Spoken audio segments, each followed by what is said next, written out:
Today we have Chiropractor to the stars. Super cool dude, pretty handsome. I got a little bit of a man crush. Also, an amazing chiropractor. Dr. Beau Hightower is with us. This guy is a huge fan of the sport of boxing. And he's going to get into everything he loves about the sport. And also, special guest joining us, Mr. C.T. Fletcher as well. Let's do this.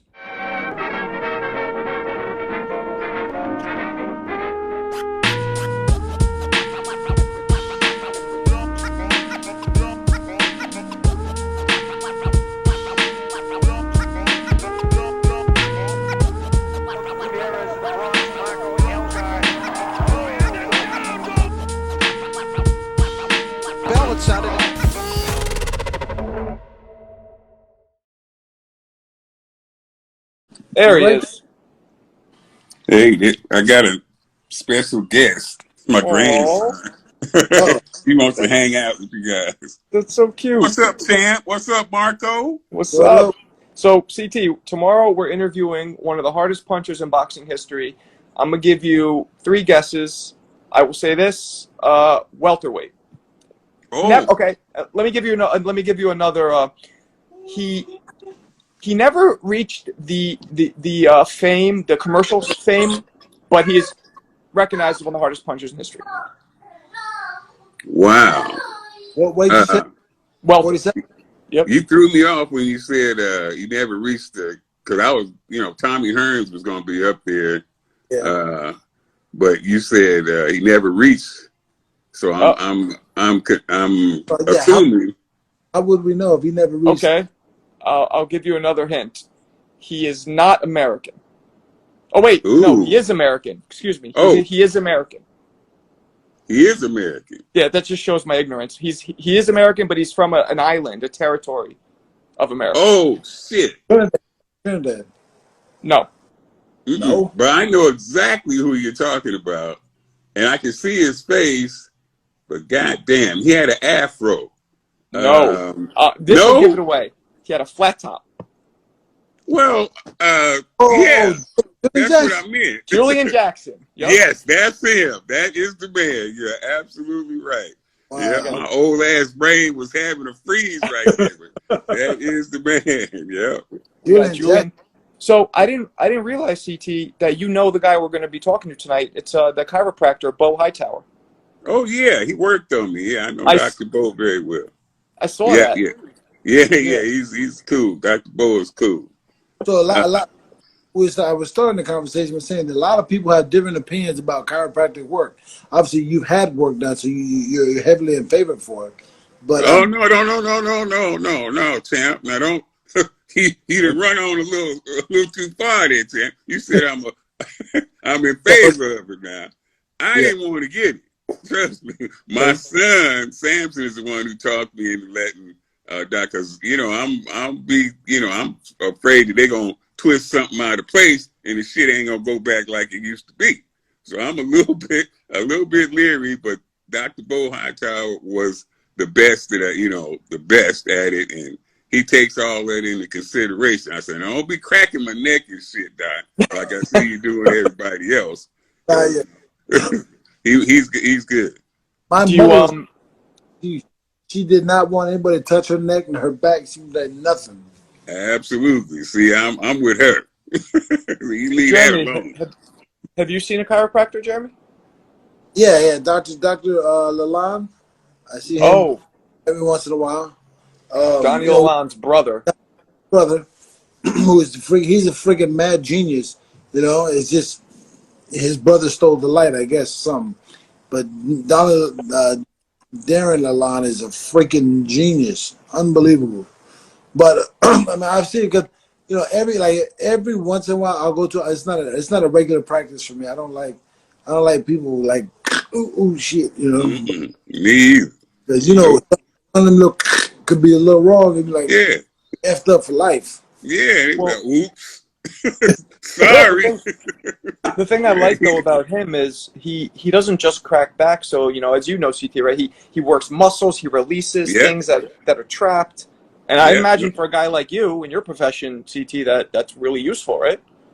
Oh yeah, I mean, the doc knows his shit, but that was my old professor. I just talk shit now.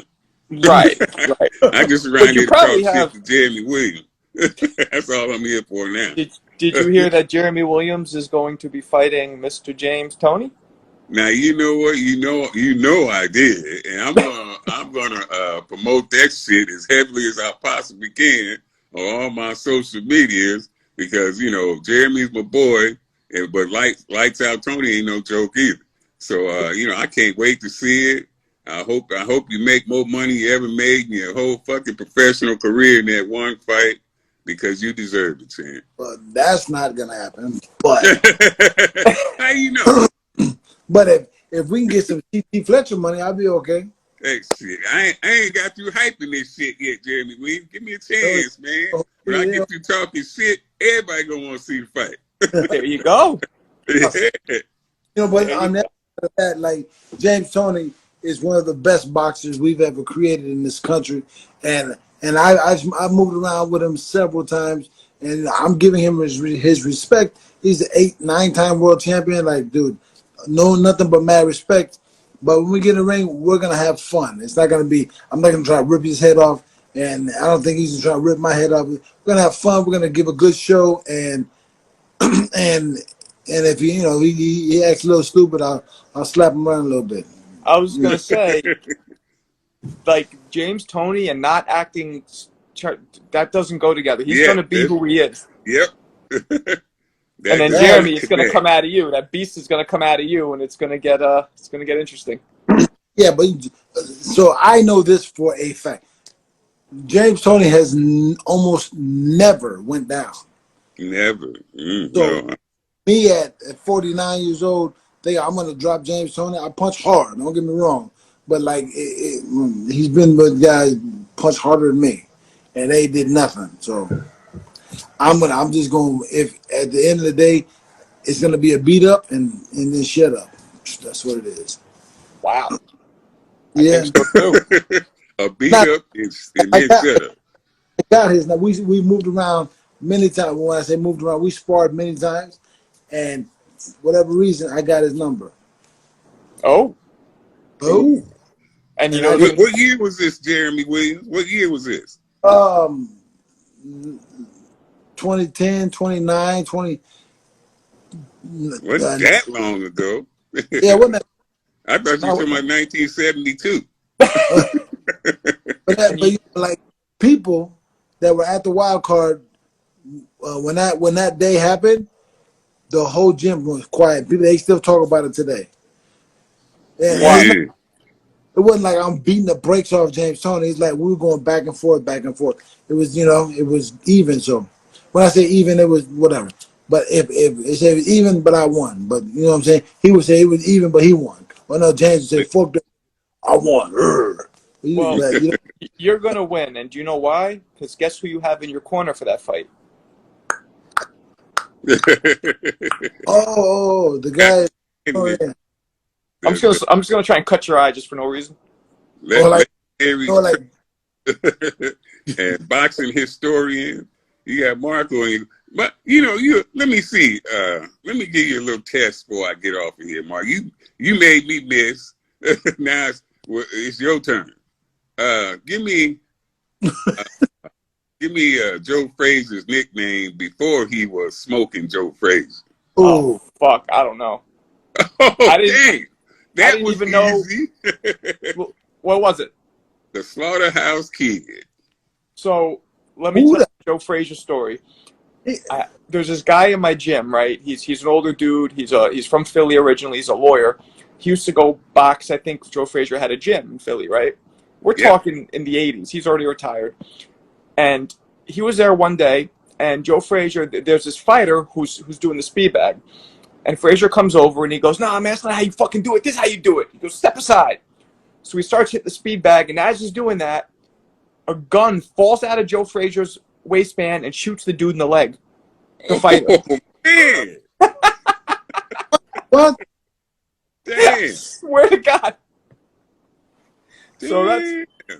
I spoke to Joe Frazier's daughter on something, Clubhouse or here, a while ago, and I brought that story up to her, and she kind of remembered it.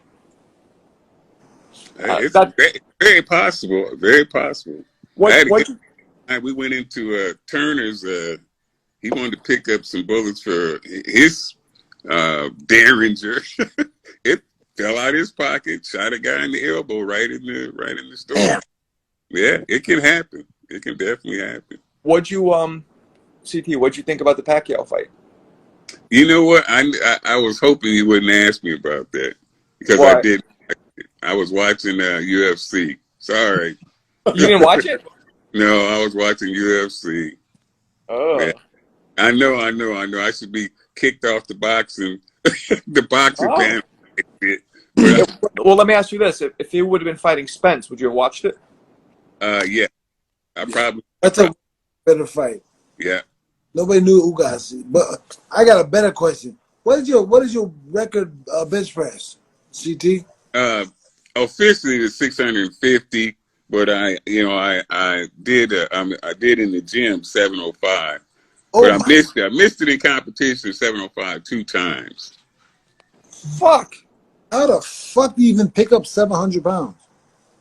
Well, I guess the same way you win a heavyweight championship, champ, you got to be really devoted to that shit. Man, what does that feel like? Like, get me when you took it off the rack. Oh, it's you prepared yourself. It's some heavy shit. It's definitely heavy, but So it's got to hit your chest or what? yeah, you got to bring it down to your chest and pause it until the referee says lift, and then you go back up with it, and then you wait till you rack and put it back. To put it in perspective, how tall are you, and what did you weigh at the time? 5'11", and I weighed 320 pounds at the time. Jesus. Yeah. Lord. Wow. So what kind of injuries? Sorry, Jeremy. What kind of injuries do you risk when bench pressing? Can you tear a bicep? Like, what's a common injury? It's mostly tricep, shoulders, and pec. Those are the muscle groups that are mostly in danger when you're bench pressing. Your shoulders, triceps, and your pecs. Those are the ones that are at risk. But of course, if it falls on your ass, everything's at risk. But those are the muscle groups that are under the most strain when you're bench pressing. So okay, if 700 was your max, and you like, I don't know you to be a liar, so you say 7, I say 7. So what I got video, Tim. So what I'm saying, what are the guys lifting now? Oh, the record now is 782. God damn. Yep. What? You cut out for a second. He said 782 pounds. And there's Wow. another guy that's bench pressed from Tehran, Iran, who bench pressed 777. And both those guys are going to meet at my gym in January to decide who's the baddest on the planet. Man, I gotta be there for that. Yes, sir. So, and it's a really dumb question. They gotta warm up to that weight, like when they can't just jump on. Like, what is it? They must. I mean, it would be ignorant not to warm up. So yes, they definitely are not going to start at 700. They have to warm up. Is the warm up 300? Oh, for them, probably so. Yeah. 300 fucking pounds. Oh yeah, most definitely. So, what is that of everything you did? Was bench pressing was that your strength, or did you do something else? I did the rest of them, but bench pressing was my specialty. And curling, bench pressing and curling are the two events that I held world titles in. What was the curl? Yeah. 225 pounds.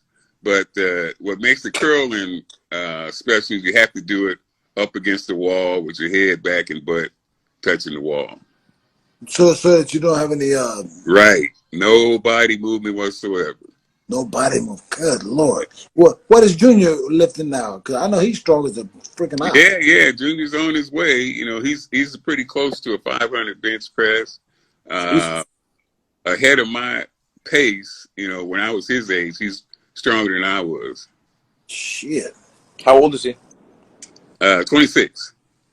Yeah, Wow. but dude, he's this really cool, humble little. I mean, I say little, he ain't little, but man, he's that motherfucker. I see him, man. He's in the jail, like, hey, what up, man? Because power lifters don't look like bodybuilders, and bodybuilders don't look like power lifters. So Yeah, they just look big. yeah, So his son is just this big kid, really nice, really humble, really quiet, but 500 fucking pounds? Good Lord. Does powerlifting, when you're done working out, does it give you the same kind of endorphin release and the same feeling as like hitting a bag or fighting? Man,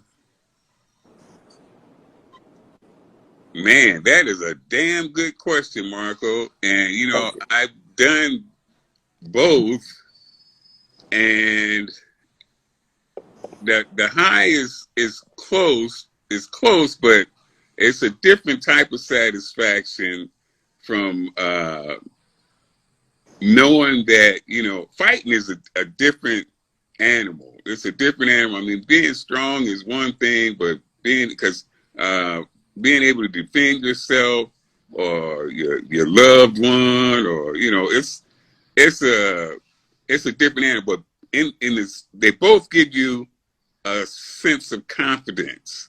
I'm confident that if some shit happens, I can take care of my strength gives you confidence, and the ability to fight gives you confidence. So those two things they have in common. But being able to whoop a motherfucker's ass ain't nothing like that. Well, were you a fighter? Because did you get in a lot of fights when you were younger? No, I wouldn't consider myself a fighter because I think fighting is something that you have to, if you really want to be good at it, you're going to kind of have to like it. And I fought in karate tournaments, back in the early 80s, I was in tournaments and stuff like that. And I don't consider that real fighting. People got hurt, people got knocked out, but it was, a point system. You get a good punch, bang, was there, and I'm sorry to cut you off, because I always think a Karate Kid, were you allowed to do full contact to the face in karate tournaments? Oh, yeah. Yeah. But once you did get, a good punch in, then they stop. Oh, point. You got a point. You stop that. And in a real boxing match or something, it ain't, you don't stop when you get a good point or a good hit or something. Of course, you know that. You guys know that. So it's a big ass difference. You get to stop. And I had, I never really had killer instinct. And in order to be, really good at it, if you get somebody hurt, you got to take them out. And if I got somebody hurt, I wouldn't admit this when I was younger, but if I got somebody hurt, my first instinct was to make sure that they was okay. Damn, I hope I didn't hurt him too bad. Damn, I hope I hope that he's gonna be okay. I know he's got. I'm thinking all kind. He's got a wife. He got kids. I don't want hurt to do. And in order to be a successful destroyer like Jeremy Williams, you can't be worried about shit like that. If you get somebody hurt, you're gonna have to go ahead and take them out, huh? I'm thinking back to when I was on the block. When I didn't fight. I fought a lot, but not really. But I would once I decide to go, I only stop. I only stop when you're hurt, when you're done, when you can't get up. And I had to stop doing that because, man, it became a habit. I would quick ass temper. Like, what'd you say? I was just saying, Jeremy's the opposite of you, because somebody says something to him, it would just have to be saying something, and he would just hit him. Boom. That's it. What about you, Marco?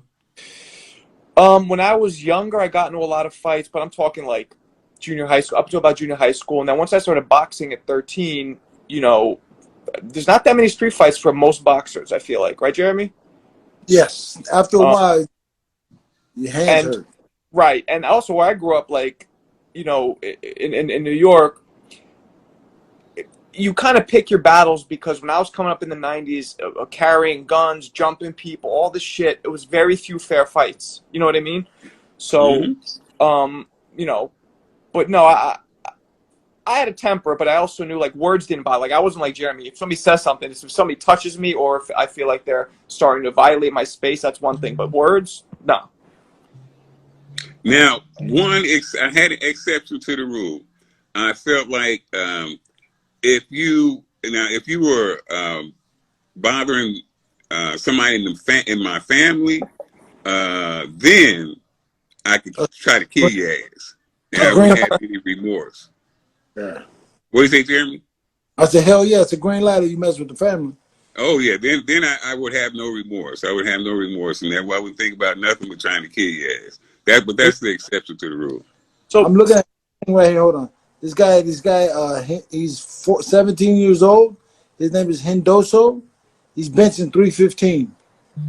Hendoso, that's very good, man. As a 17-year-old kid, that is very strong. He's a very strong young man at 17. I was 8 foot. 8 foot. What's that? That guy's bullshit. I doubt he's 8 feet and 800 pounds.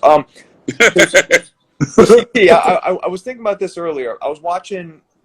I watched a couple videos of Jack Dempsey, but when he's older, when he's talking. Oh, Jeremy just left. That's weird. Hey, he'll be back. But I was watching a couple videos of Jack Dempsey when he was older, when he was talking. I watched a couple videos, and it started dawning on me like most of these guys didn't really.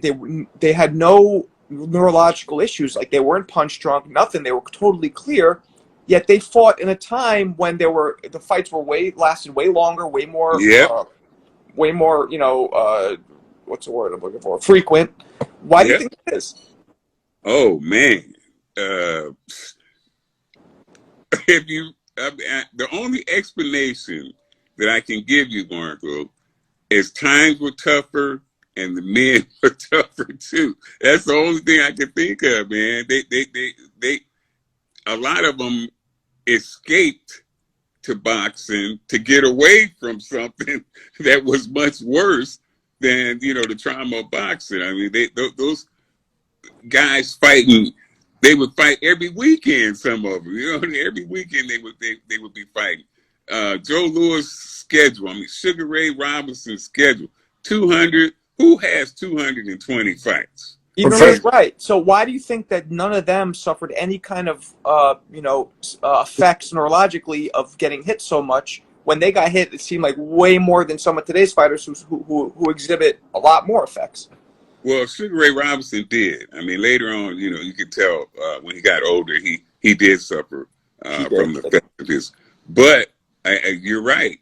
Jack Dempsey, the Manasseh Mauler himself, oh boy, he was good up here. I mean, I didn't ever see him suffer any. I even looked up Jack Johnson. There's one video I found of him talking because I was so curious how this man, what he sounded like. To me, that was interesting. Have you ever heard him speak? No, but I would like to. What do you think he sounds like? If you just take a guess. And I remember in my head, I'm like, okay, he's from, you know, born in the 1800s. He's from the South. I had a picture in my head of what he would sound like. Yeah, well, I would think he would sound very educated, to tell you the truth. He sounded like a fucking college professor. Mm-hmm. I didn't hear a Southern accent at all, and he sounded very articulate. Yeah, and he didn't have like a deep voice. He had a normal kind of voice. It was very interesting to me, you know, because back with those fights, you have nothing. Even the footage is shitty, so you don't know what a lot of these. Like, I wish I saw what John L. Sullivan sounded like. Oh yeah, that would have been. You remember running around Long Beach back in the day, Amos Big Train Lincoln? Big Train. Oh man, that name sounds very familiar, Jeremy. What was he known for? Whooping folks' ass? Yeah, he was a professional boxer. He challenged Muhammad Ali. Muhammad Ali would not fight him.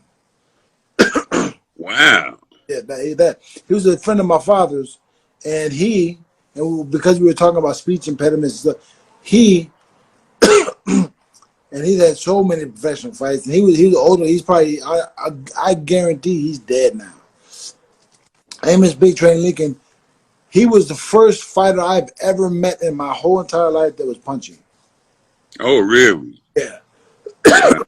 He blow, but he could still jump on his toes and, you know, at a lower volume, but you know he could do it. And I was like, and he was to me the biggest man in the world. Yeah. But he was probably like 6'3", 6'4", a couple 100 pounds. But there was this time in his life where he would challenge Muhammad Ali, and Ali wouldn't fight him. Maybe because he didn't have any recognition or nothing like that. Whatever that's, I don't know. But I just remember him at that time. He was my dad's good friend, and he he was, when I was a kid, the only like old boxer I'd ever met who spoke like with delayed speech, a heavy tongue, like really, really, really bad from boxing. Scrap Iron Johnson was that for me. Do have you ever heard of Scrap Iron Johnson? Of course. Yeah. Well, he was like that for me. He used to. I met him at Black Diamond Gym many years ago, and he was that for me. They took, because I didn't know who he was. I didn't recognize the people. The guys. Hey, do you know who that is? That's Scrap Iron Johnson. That's a bad dude. That was a bad dude. But you remember the Seaside Gym in Long Beach? Of course, I used to train over there. Well, Ernie DeFrance. What? What? You trained there? I trained. I sparred. I got beat up there so many times. What? Yeah, Ernie DeFrance. Yeah, that little whistle. I must have trained way before you. What years were you over there? 80s. Oh, okay. Well, yeah, I lasted to early 80s. I used to wrestle though. They trained a wrestling guy bought Seaside or took over Seaside, or ex wrestler guy took over Seaside. I used to be over there all the time. Jeremy, we was wrestling three guys at a time. Wow. You know he's old because he said wrestling. He didn't say wrestling. Yeah, that's right. Wrestling. Yeah. I remember at gym. It was like when my dad's gym was all nice and clean and proper and put together. Then we would the Seaside Gym. God damn. Yeah. Yeah. That's hardcore.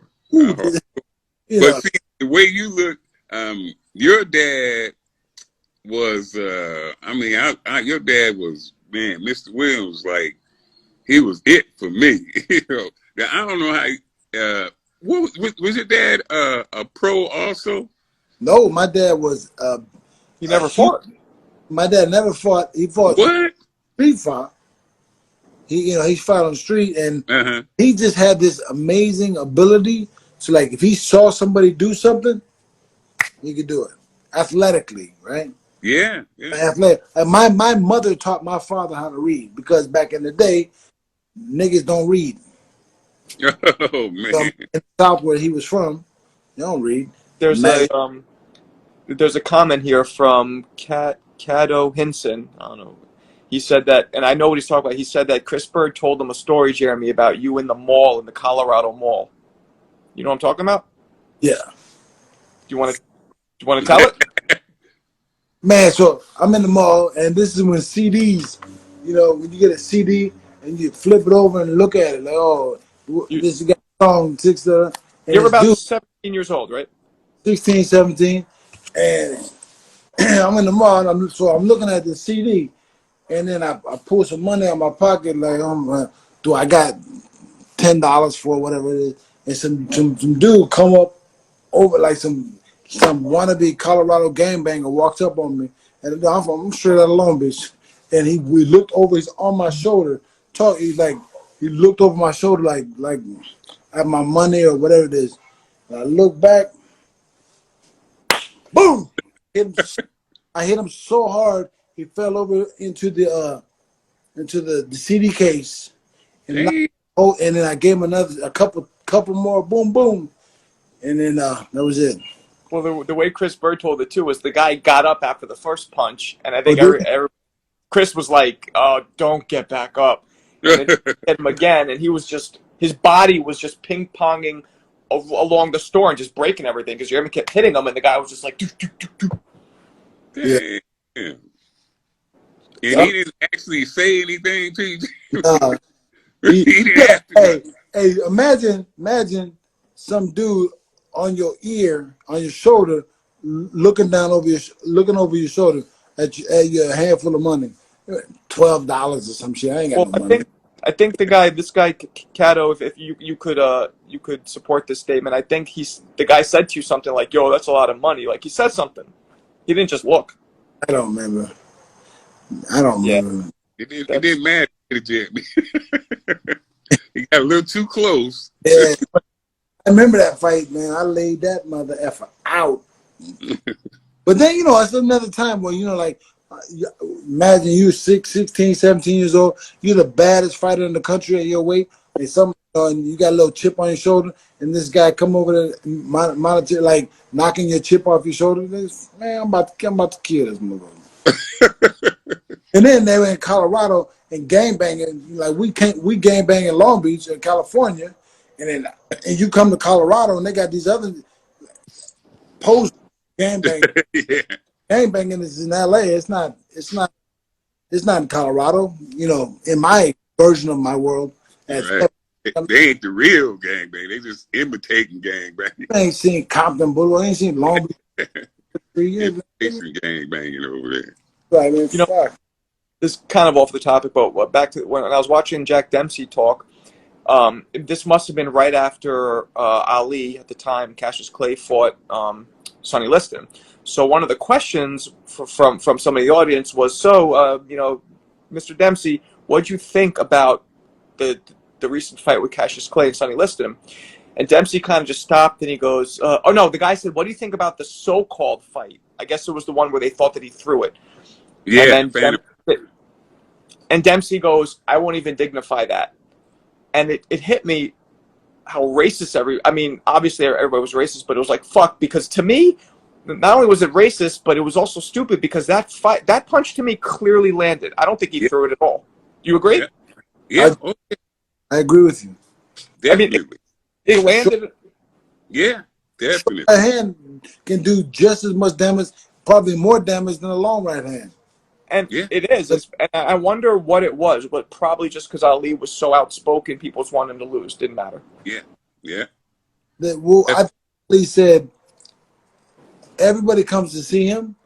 90% want to see him lose. 10% want to see him win. That's kind of how that Jake Paul guy, that's how he talks. He says that all the time now, which I'm not comparing him to Ali, but that's what he says. You're right. If he wants to fight, he can fight. CT, I'm doing that show in Virgin Islands, right? Yeah. No. What's going on in the Virgin Islands? That's the James. Huh? That's the James Toney thing. Oh, okay. I didn't know it was in the Virgin Islands. I know you're fighting James Toney. Yeah. In St. Thomas. Oh, man. Yes. You should come out. I'd like to, but I'm probably gonna be buying the pay-per-view and talking shit at my TV screen. Yeah, I'll probably buy the pay-per-view on that one. I ain't doing too much traveling these days because I'm immunocompromised because of my heart transplant. So the COVID thing must have been a big scare, huh?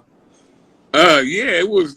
My doctors tried to scare me with the shit. Oh, you're immunocompromised, so you stay inside. I'm like, that ain't really no problem for me. I don't mind staying inside. I'm a hermit by nature, any motherfucking way. So somebody here said to ask, we know him, he watches our shows, to ask you about a Paul Mayweather fight. What's that mean? Who you talking to? Me? Yeah, Paul Mayweather fight? What's that mean? He's probably talking about the first when Mayweather fought Paul versus Mayweather. He wrote Paul Mayweather. Like, I thought there was some other brother. I don't know. He probably, and I'll tell him what I tell everybody. I think it was bullshit, and I think they both was out. They wanted to make some money, and they did exactly that. But when I pay that much motherfucking money, I want to see somebody try to knock somebody's motherfucking head off, and that's what they told me was going. That's what he told me. So I was pointed like a motherfucker. Wasting time. So, when he wrote it, he he wrote Paul Mayweather, so I thought that was like a Mayweather brother I never Yeah. heard of. What do you see happening? And I know the answer to this, but I'm gonna ask anyway. When Paul fights Woodley, Oh, you know what I'm gonna say, but I do.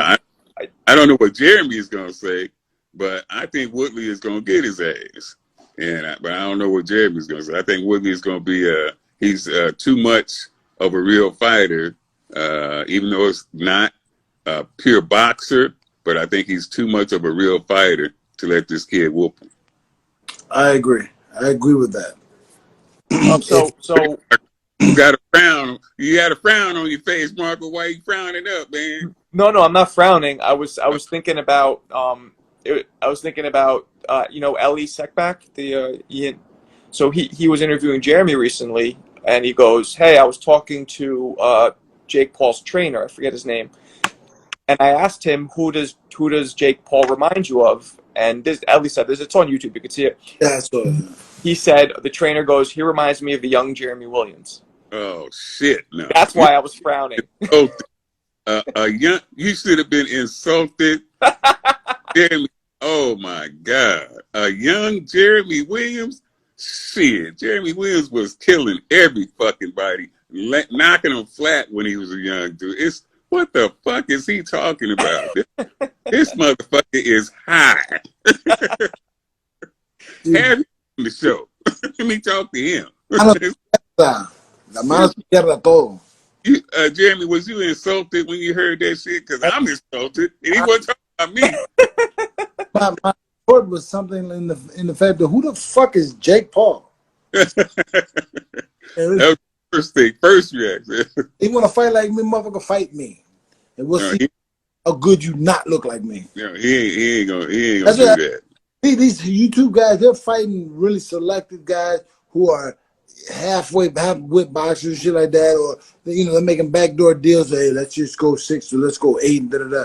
Hey, F that. You fight me, you better bring your lunch, motherfucker, because I'm gonna bring it. I'm talking.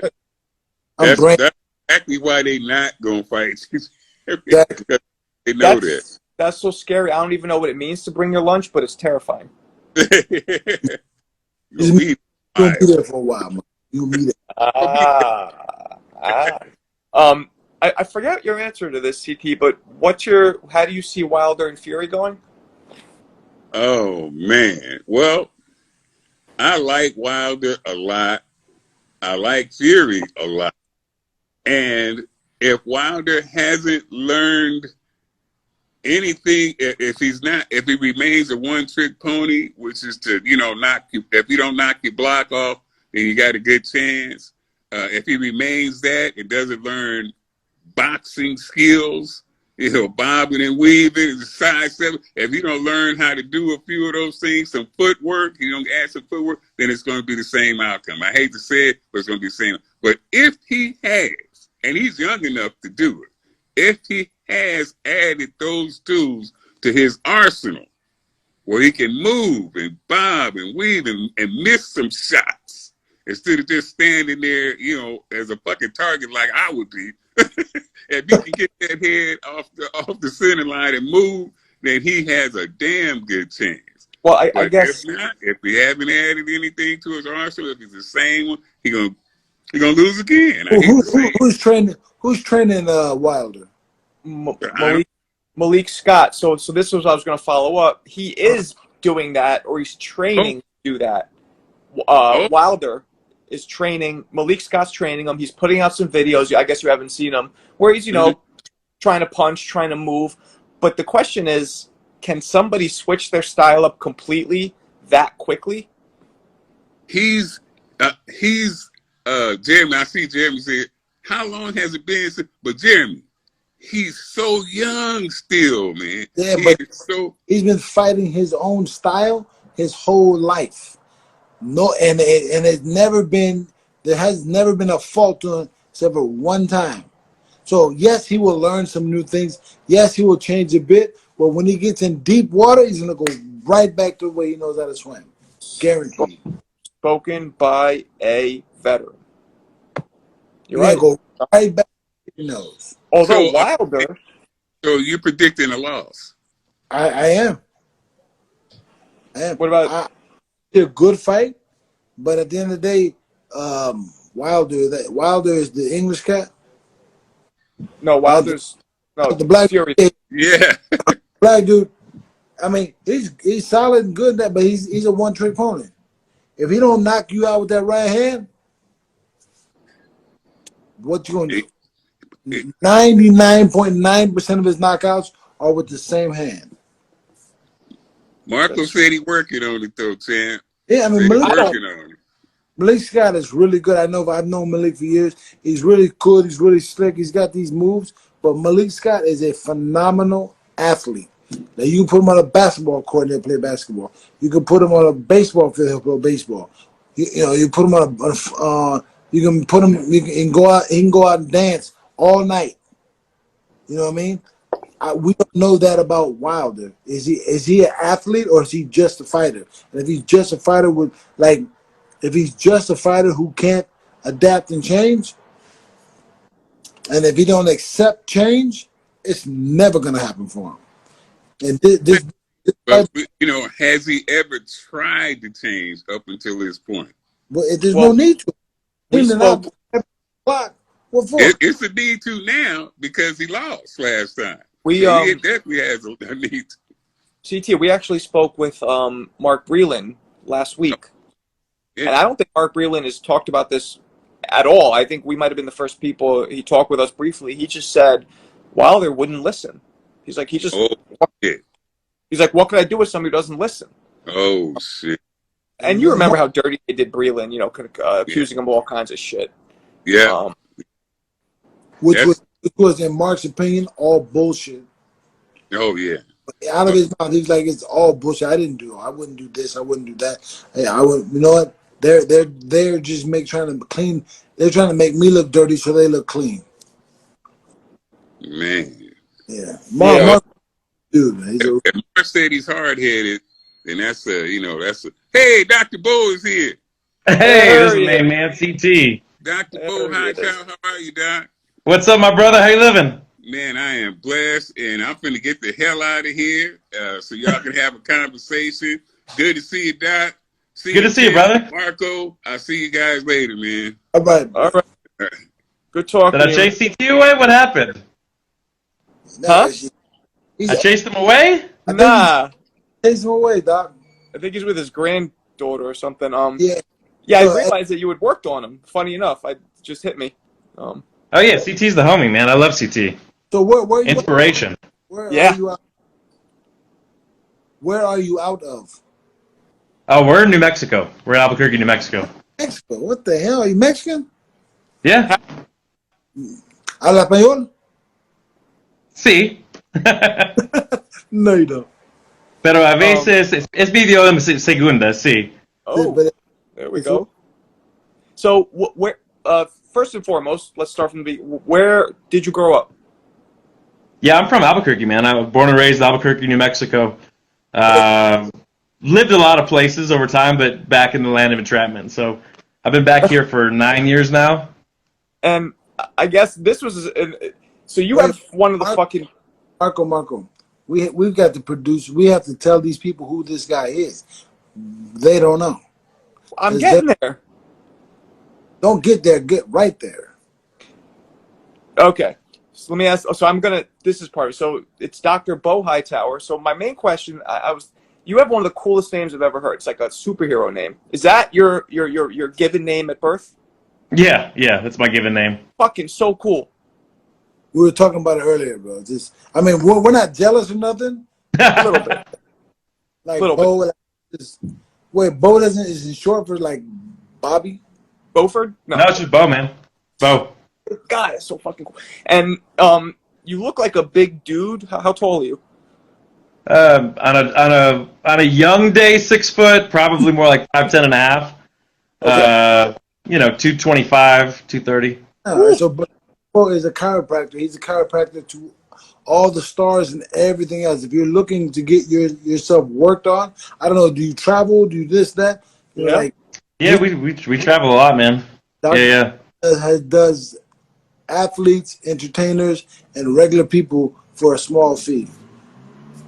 I saw have you heard of Dr. Doug Willen in New York? Maybe. Okay. It's like House of Crack or Yes. something. Yes. There you go. Yes. Yeah, I think so. I think I've And seen his stuff. I wouldn't tell him this, but I was looking for. I saw you, and I was trying to see where you're at, but obviously New Mexico is very far from Brooklyn, so I went to him. Right. Good, but yeah. So you are, I think, the first chiropractor to really pop off on YouTube, aren't you? I don't think so, actually. I think the first guy was this guy, Gregory Johnson, out of Houston.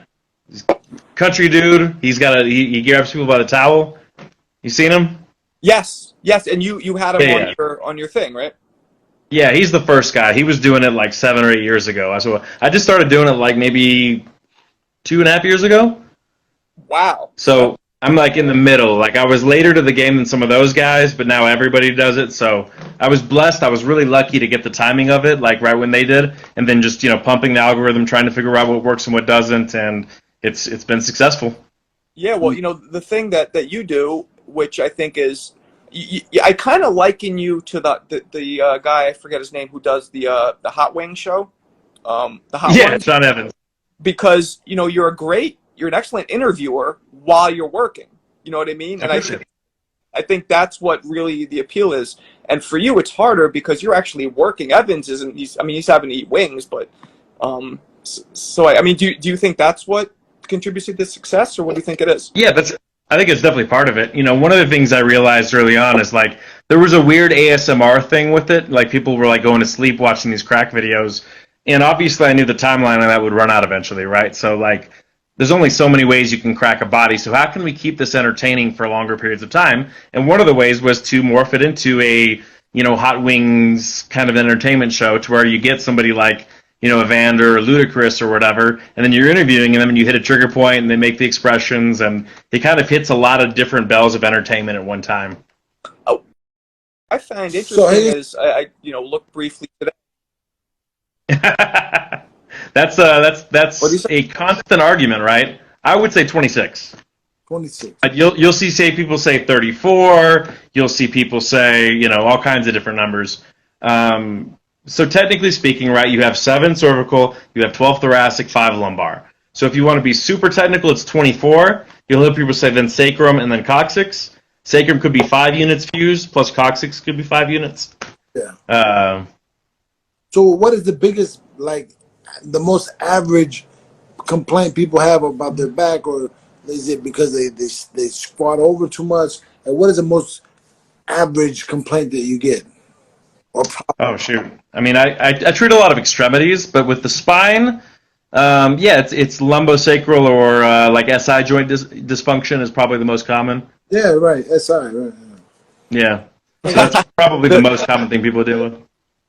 Well, the thing I like about what you do as well is you also release, you work the muscles and you release certain trigger areas and all that stuff, which, from my experience with chiropractors, most chiropractors don't do that. Or do they now? So I have a doctorate in necropathic medicine. So I have a second doctorate in soft tissue therapy. So I did a whole another 4 years learning to treat connective tissue and soft tissue as well. So I have 2 doctorates, so they kind of overlap, and I think they work well off of each other. Can you explain what necropathic medicine is exactly? Yeah, so it's doctors that specialize in connective tissues. So the best way I could explain it is if you took massage therapists and then you educated them up to a doctorate level, teach them to diagnose and how to deal with actual diagnostic injuries, but still were skilled with their hands like massage therapists. Oh, wow. And, one thing that attracted, me to you is you also, it seems like you work with a lot of athletes. Like was that your specialty area? Yeah, so like way back when, maybe a decade ago, I was working in a family practice in Dallas, and the doctors I work with, the family doctors, they would refer folks over, and a couple of the people they had there for physicals ended up being MMA fighters. One of them was a guy named Johnny Hendricks.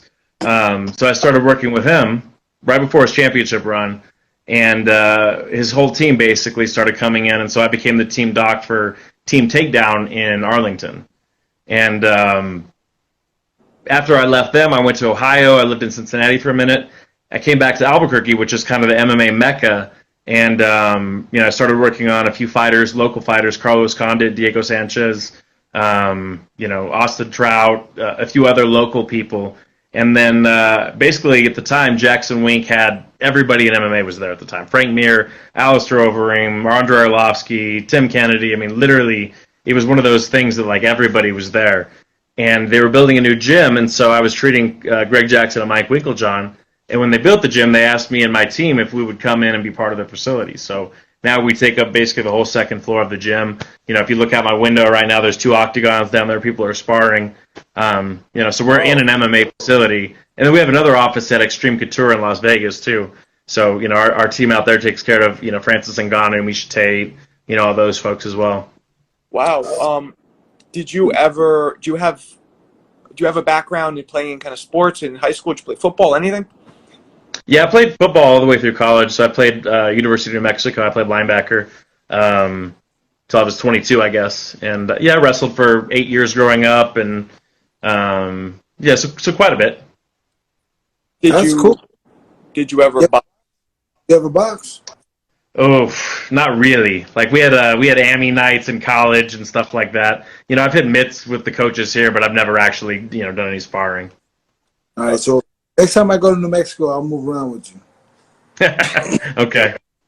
He's gonna hurt me, isn't he? Are you a big boxing fan? Yeah, huge boxing fan. That was my favorite sport growing up. I was a kid in the '90s, so to me, like that, that '95 through like '03 time period was one of the best eras in boxing, and so I just eat it up, man. I would go get the Ring magazine, every week, sit there, watch the ratings. I would stay up late at night. My parents would go to bed. I'd crack the TV downstairs to catch the late night HBO and Showtime fights. So boxing, always been a boxing fan. That's exactly what Jeremy thought. Jeremy and we met in 1992. We were both being trained by Kevin Rooney, who I'm sure you know who he is. Yep. We were in Catskill, New York, and that's how we met. Right in that era, I agree with you. What do you think about the YouTube guys now fighting, the Jake Pauls and those guys? Do you think it's good for the sport, or do you think it's... I don't know. I've got mixed feelings on it. Obviously, it's bringing a lot of attraction, but is it the right kind of attraction, and is all attention good, right? Not all attention is good attention. Right. So, it's for themselves, not for the sport. Right. I would hope that people see that there's big purses to be made, and some young kids would go get in the gym and see, hey, I could be the next Tank or, somebody like that, and they're getting the attention of these other people, and they can make a lot of money, because that's sort of, if you think about how the late 80s turned into the 90s, the era of, the pay-per-view buys, Holyfield, Tyson, Hagler, Hearns, all that stuff in the 80s, and Sugar Ray. I think that inspiration led to that prime time of the 90s, because guys are like, man, I want to be like them. I want to live that lifestyle. I want that money. And, that mid-2000s lull, I think, might have done some damage to the youth as far as, like, getting out there and wanting to become that, and not wanting to be a YouTuber or, whatever other ways they could be famous and make money. I got a question. What do you think about the old guys coming back, Tyson, Jones, Hoya? As a fan, a deep down fan, I don't like to see it. I like to imagine these guys in their ultimate prime and just on top of the world. But at the end of the day, it's not like guys are getting pensions or anything like that. So I mean, at the end of the day, loyalty, fandom, that shit don't pay the bills. So if they're gonna get their money, I can't hate on them for it. Oh, I agree. Yeah, you also have to be careful the questions you ask, because the good doctor is probably going to work on a lot of these people, so he's not going to say that he doesn't like them boxing right now. It was a question. I wrote that question. I just read it. True. So who's your favorite? Do you have an all-time favorite fighter? MMA or boxing or what? Boxing. Oh, probably Roy Jones in his prime. I'm with you. And you worked. Yeah, I mean the highlight reel.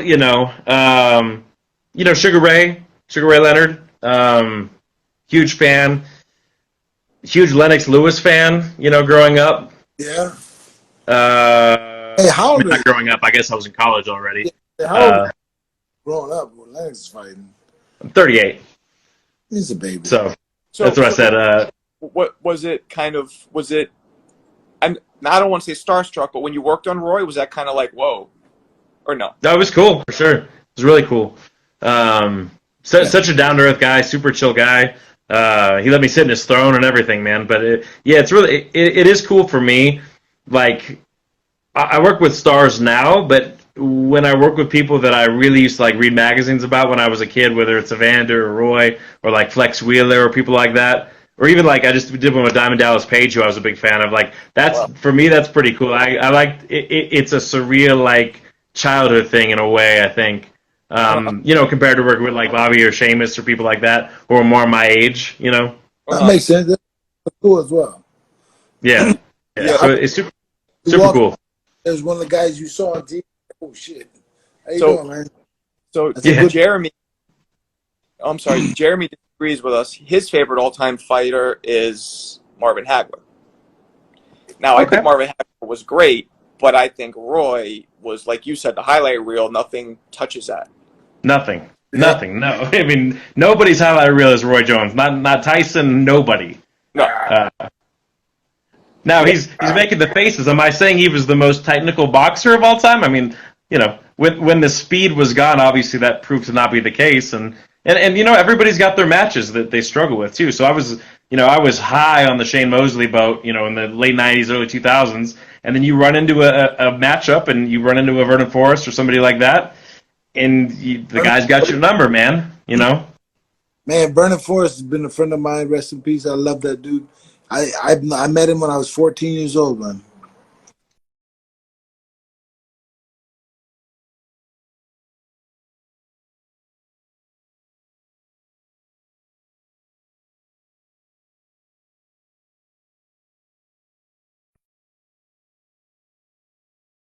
His defensive style. I mean, even Floyd, right? Like Floyd, even though the dumb fight he just took at 40, 41 years old, if your style is predicated on fundamentals and defense, I mean, you can go for a long time, obviously. Yeah. If your style is predicated on natural athleticism and giftedness and speed and head movement, that's going to go eventually, right? Do you think Yes. that was part of Manny Pacquiao's downfall this weekend? Yeah, I do. I mean, he's not that we haven't seen him, get hurt before, but being such an offensive, open fighter, when if the speed drops off a little bit, you're going to get caught. And I think Anderson Silva is a good example of that too. When he was superior with his hand speed and his, I mean, some people are just super gifted. Their eyes, I mean, everything, right?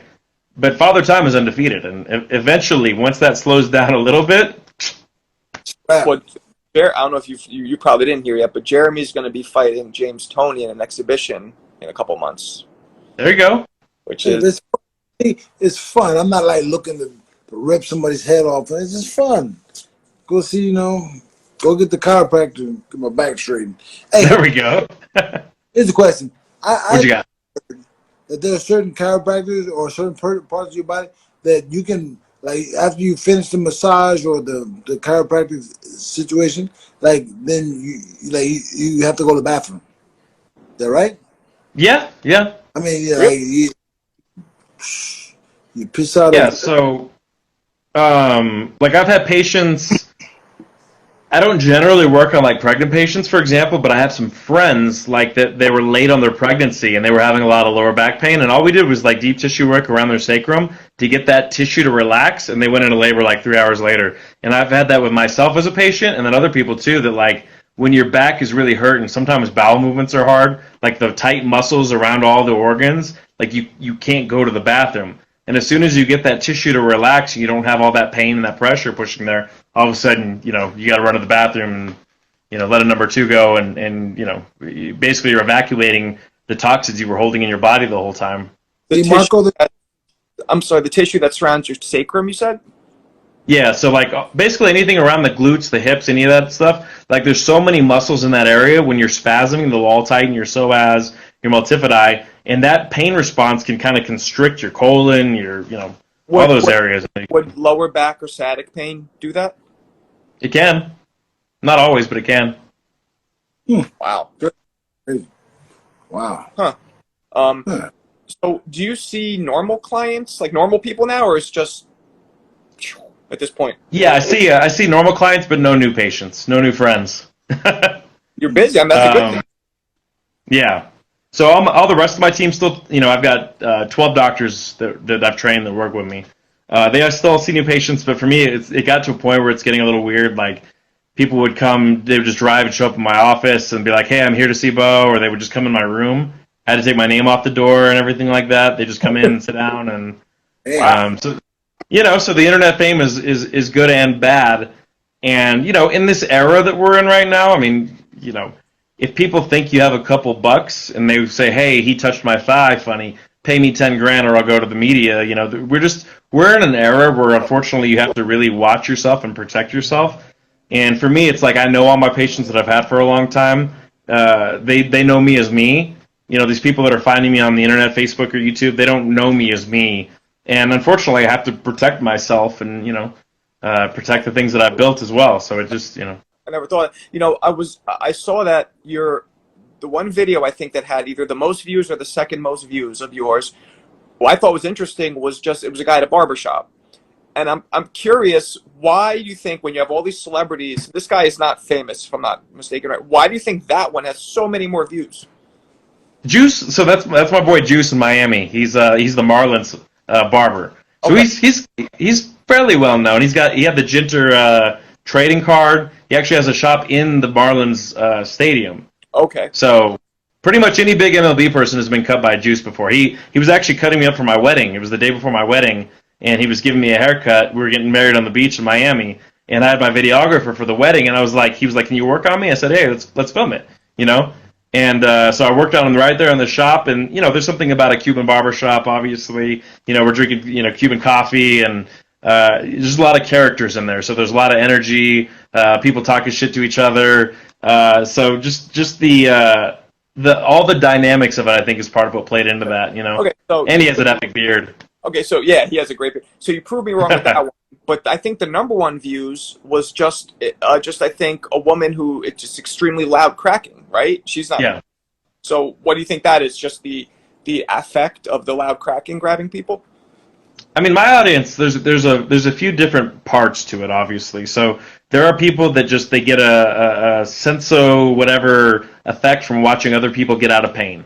There's people that really like the cracking sound. It's like pimple popping to them, right? There's people that are interested in, like freak show sized people. Like, we'll have a world's strongest man who's like, 6'10", 330 pounds. Mm-hmm. And just the dynamics of watching somebody that big get worked on is interesting to them. And then, this is YouTube. It's a young male audience. There are a lot of fit young ladies, and my wife, I can't get her to not wear yoga pants when we go out in public, And this is just the clothes they wear, and people are going to watch those videos, and I think that is another layer of it that obviously people are watching. Good question. Look, somebody, I don't know this guy, but he said, "What is any tips for his dislocated shoulder?" Or help. Wait, any tips or help for his dislocated shoulder? Yeah, if it's dislocated, somebody's got to put it back in, and then you got to find somebody, my man. But back to what we were talking about before, real quick. I was thinking. So sometimes you get people who you talk to who either don't speak English really well or just aren't the best social communicators. So this must be a whole new skill that you had to learn. Adjust, because you're good when people are bouncing off you, right? You flow easily, but then when you're dealing with somebody like that, I mean, do you ever find yourself do you ever have to not use some of them because just the conversation is just so dull? No, I don't think so. I mean, my wife, she edits my videos, right? And there's some that were just so nerdy. Like, I have one with an orthopedic surgeon where we're just talking about all kinds of nerdy shit, and she hates it. She thinks everybody else is going to hate it. But for me, it's not a problem. To me, I can find something in common with just about anybody. That's what I believe. And most of the stuff we film is with people that want to film. So we're not filming regular just patients. The people that are coming to me with real problems, we're not going to be like, "Hey, here's a camera in your face." So a lot of them they're collabs. They're people that are like, "Hey, can I come on your channel?" Or they're friends of ours. And that's what kills me lately, because a lot of the videos we've had lately are just people who are just they don't have anything seriously wrong, right? they're tight, they have a little neck pain or whatever, and then I'll get all these crazy emails from people like, hey, I was born without legs, or I've got multiple sclerosis. I'm like, in my mind, I'm like, what did you see from that video that made you think that we could help you with something like that? Like, you had a 30-year-old person that's like pretty healthy, and now their neck feels a little better. So a lot of the videos that go up, they're people that aren't really having big problems, and most of the people that are having big problems are self-conscious. They don't want to be on the internet, and so we're going to respect their privacy. We're not going to publish videos of people like that. That's cool. That's cool. Hey, man, appreciate you coming on our show, man. Yeah, absolutely, man. Thanks for having me. One day we'll be able to afford a trip to New Mexico. So Okay. me and Are you guys both in Brooklyn? Nah, I'm in LA. He's in Brooklyn. Okay. I'm in LA all the time, but not in New York all the time. What office you work out of in LA? I do house trips when I go to LA, but we have an office in Vegas too. Oh wow. Yeah, Vegas is like 300.